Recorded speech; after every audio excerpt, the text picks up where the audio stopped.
What if I told you I'm not speaking to you from a theoretical perspective, but from a wound that still burns?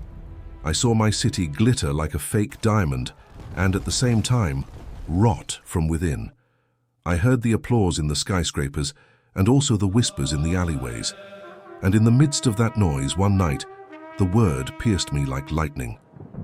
Come out of her. Revelation, chapter 18, verse 4. Brother, do you understand? I felt the ceiling open, and a voice like a trumpet calling my name. These weren't myths, these weren't borrowed ideas. It was a divine map pointing to the cities as if they were clocks about to explode. I'm telling you this quite frankly. These aren't speculations or theories. The details are absolutely precise. The Bible is very clear about this. When I read that, in 1 hour such great wealth was brought to nothing, Revelation chapter 18 verse 17, I was speechless.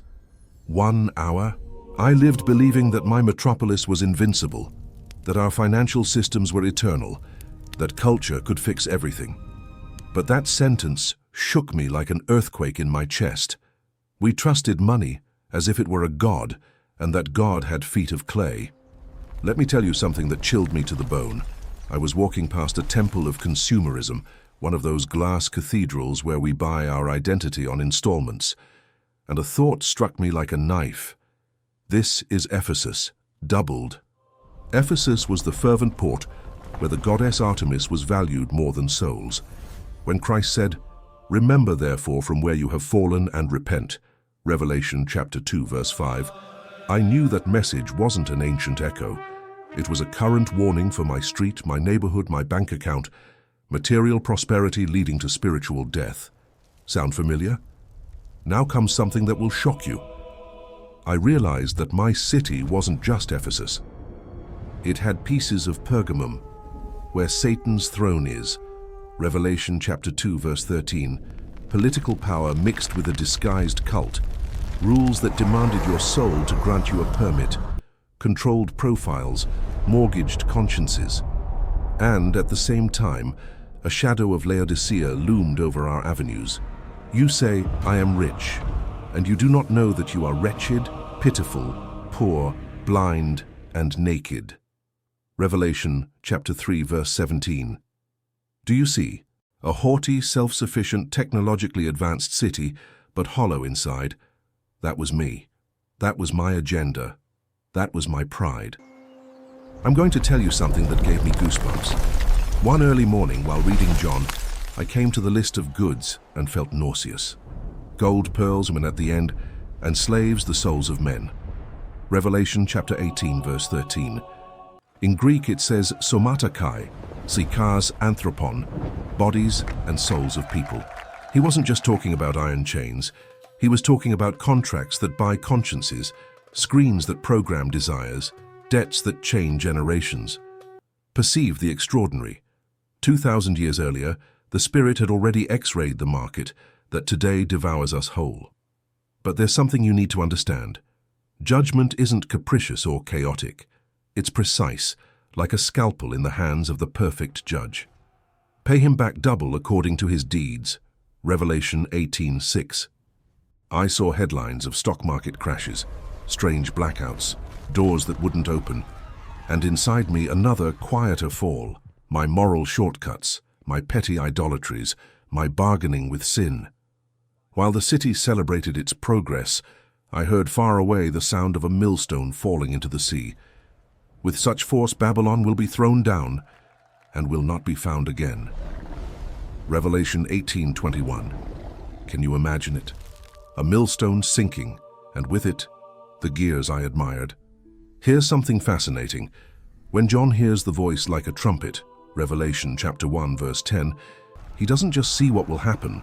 He sees what is already happening today. Economic control, a brand for buying or selling, an image that demands worship, that no one could buy or sell except one who had the mark. Revelation chapter 13 verse 17. I used to scoff. Today I tremble. How many times did I surrender my freedom in exchange for comfort? How many clicks did I give away without thinking? I'm not an innocent victim. I was an enthusiastic accomplice. My fingers signed pacts that my mouth wouldn't dare utter, And you know what's most incredible? In the midst of the din, mercy reached me. A phrase opened like a window. Come out of her, my people. Revelation, chapter 18, verse 4. He didn't shout at me, escape the city, as if the map were the problem. He told me, break with her system. Step out of her logic. Let go of her idols. Cut the cord with her sorcery. Sorcery is pharmakia, seductions that lull, anesthetizes of the soul. I was drugged by applause, by acclaim, by haste. The Lord woke me with a slap of love. Brother, if this word is shaking you, I want to invite you to take a public step right here. If you recognize that you don't want to belong to the Babylonian system and decide to follow the Lamb, comment, I am leaving Babylon and following the Lamb. It's simple, it's clear. It's a mark on your heart that no market can erase. Because when I said yes, not everything was fixed at once. A war began. My friends laughed. My habits rebelled. The city kept dancing. But something changed forever. I no longer walk alone. And as night falls on the boulevards, a different light began to guide my steps. A light that cannot be bought or sold. A light that will lead me, even amidst ruins, to what my eyes never imagined. After that day, everything I saw changed. The streets were no longer just streets. They were prophetic stages. The neon signs seemed to shout reversed verses, false promises of digital redemption. I walked and heard within me the voice that had awakened me. For mighty is God, the Lord who judges her. Revelation chapter 18, verse 8. And I understood something chilling. It's not that God hates cities. He loves them so much that he must purify them. Every tower, every company, every system is being measured. As John heard, rise and measure the temple of God and the altar. Revelation chapter 11, verse 1. Everything is being weighed on the celestial scales. I'm going to tell you something that took my breath away. One night I dreamt of a giant clock suspended over my city. Each chime was a warning from heaven. When it struck the 12th, the ground shook, and the lights went out one by one until only one word remained, written in fire on the horizon: Babylon has fallen. I woke up with my heart racing. I reached for my Bible and opened it to Revelation chapter 14, verse 8. Fallen, fallen is Babylon the Great, who made all nations drink of the wine of the fury of her immorality. Do you see? It wasn't an ordinary dream. It was a loving warning. God was telling me, there is still time to leave, there is still an opportunity to choose the Lamb before the cup overflows. But here's something that will shock you. The cities John saw weren't just made of stone and cement. They were also systems within us. Babylon begins in the heart that trades obedience for convenience, truth for comfort. I was Babylon in miniature. My decisions were its laws. My desires, its business. When I read, in a single day his plagues will come, Revelation chapter 18, verse 8, I felt that that day could be any moment God said enough. And if that enough were to find me trading with sin, it would be my downfall. Brother, I want to tell you something that shook me to my core. One afternoon, while watching the news, they were showing the stock markets plummeting. The reporter said, trillions of dollars vanished in 1 hour. And I remembered the words of John. In 1 hour, such great wealth has been brought to nothing. Revelation chapter 18, verse 17. It wasn't a coincidence. It was a shadow, a miniature replica of the final collapse. And I understood. God doesn't allow financial tremors just to punish us, but to awaken us. Every crisis is a trumpet call for those with spiritual ears. It's an opportunity to return to the source. And do you know what the most profound thing I learned was? That even in the midst of warning, there is hope. Because in the same book that describes the fall of Babylon, it also speaks of the victory of the faithful. These are the ones who follow the Lamb wherever he goes. Revelation chapter 14, verse 4. I realize that salvation isn't in fleeing to the mountains, but in following the Lamb in the midst of chaos. He is the compass in the moral blackout of the nations. And when the system collapses, those who are anchored in him will not fear because his economy is eternal. His kingdom isn't traded on the stock exchange, and his peace doesn't depend on electricity. But something else changed my perspective. John saw a sequence. First commerce, then political power, then false religion, and finally, unrestrained pleasure. 4 pillars of human rebellion, 4 idols that God will tear down one by one. And I understood that I had to renounce those idols in my life before judgment tore them down for me. I saw myself reflected in each city: New York in my ambition, Rome in my pride, Las Vegas in my excesses, Babylon in my self-sufficiency. It was a painful mirror, but a necessary one, because you can't follow the lamb carrying the gods of Egypt in your backpack. Now, I want to ask you for something special. If this message is stirring your spirit, if something inside you says, I too want to follow the lamb before Babylon falls, I invite you to subscribe to this channel. I'm not doing this for numbers or fame. I'm doing it because every video we share here is a seed of truth that can open someone else's eyes before it's too late. When you subscribe, you help the word reach more people trapped in the system, people who perhaps today believe that everything is normal. Be part of this mission, because every click you make is an act of spiritual resistance against the beast. As the night deepens, I continue to see the reflections of my city.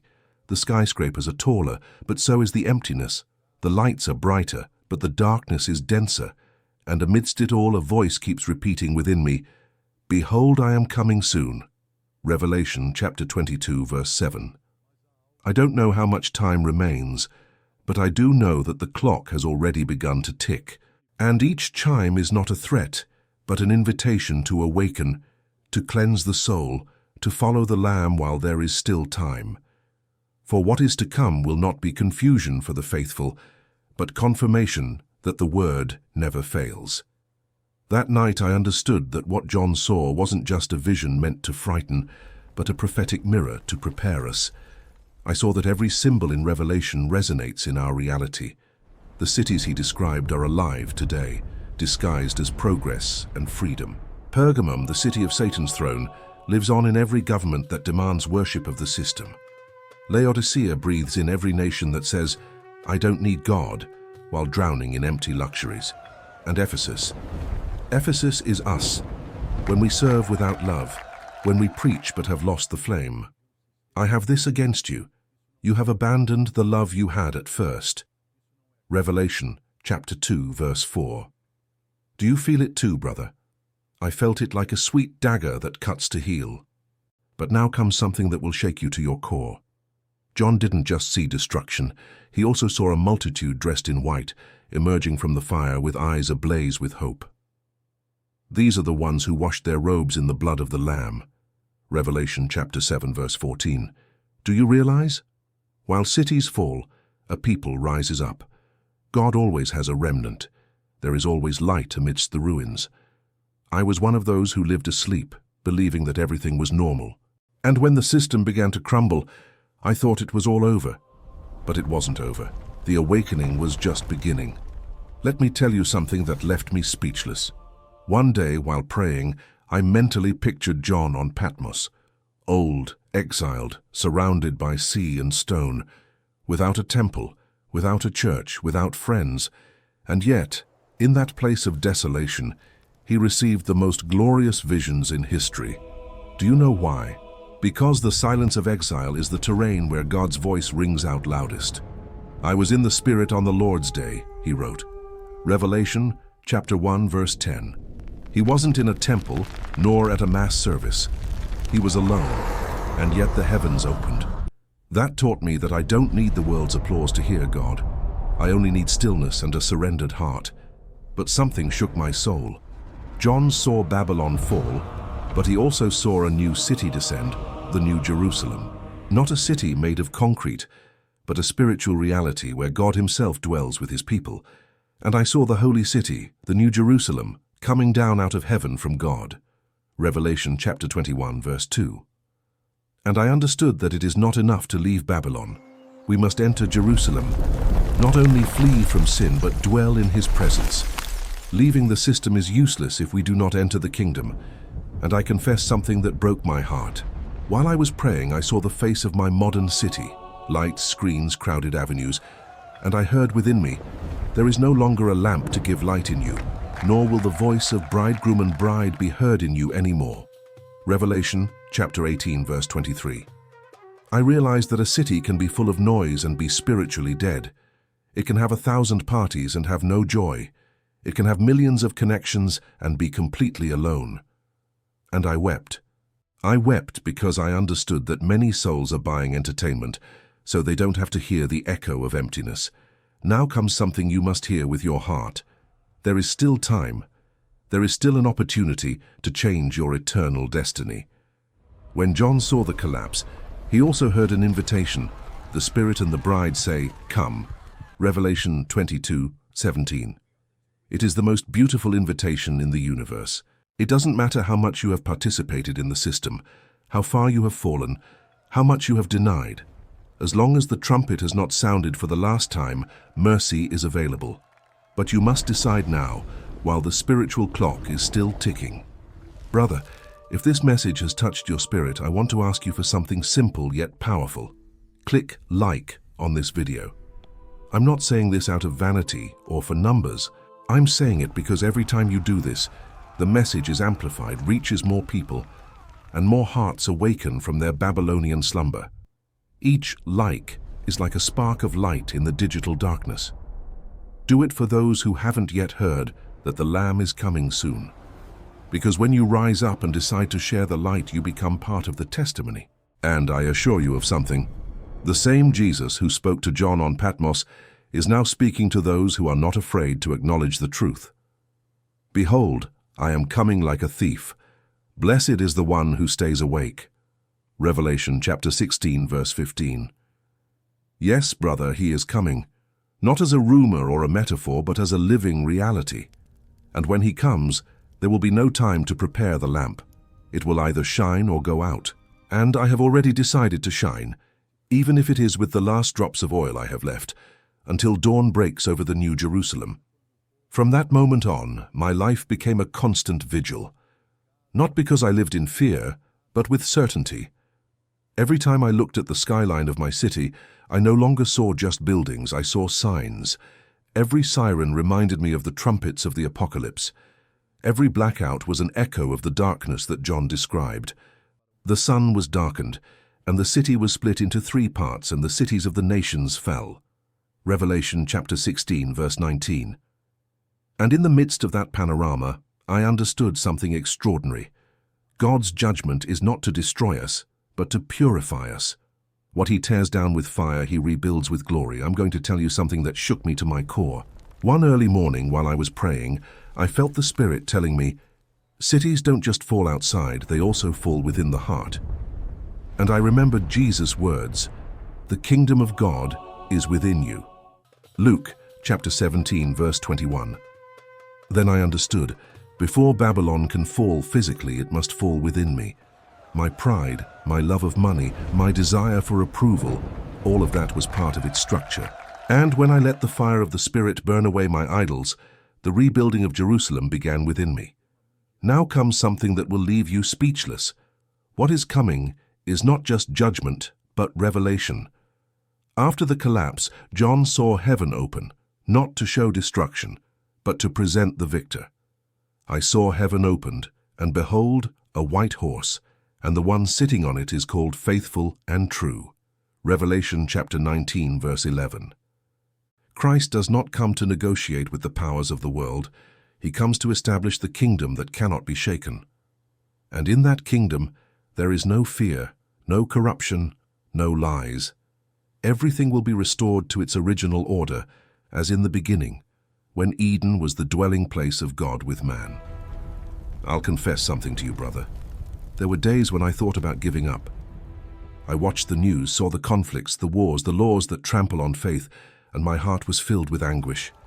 But one day, while reading Revelation, I came to this promise. He will wipe every tear from their eyes. There will be no more death or mourning or crying or pain. Revelation 21:4. And I wept, not from fear but from hope, because I understood that all the pain of now is the birth of eternity. What the world calls the end, for the children of God, is the beginning of a glory that cannot be described in words. And you know what impresses me most? That John, after witnessing so much devastation, ends his book with a heartfelt smile. He who testifies to these things says, "Surely I am coming soon." Revelation chapter 22, verse 20. He doesn't say it trembling. He says it with expectation, because he saw what comes after the fall. He saw the holy city descend, the new Jerusalem shining like a bride adorned for her husband. He saw the streets of gold, the gates of pearl, the river of living water, and above all, he saw the Lamb on the throne, reigning forever. That vision sustains me every day. And here's something fascinating.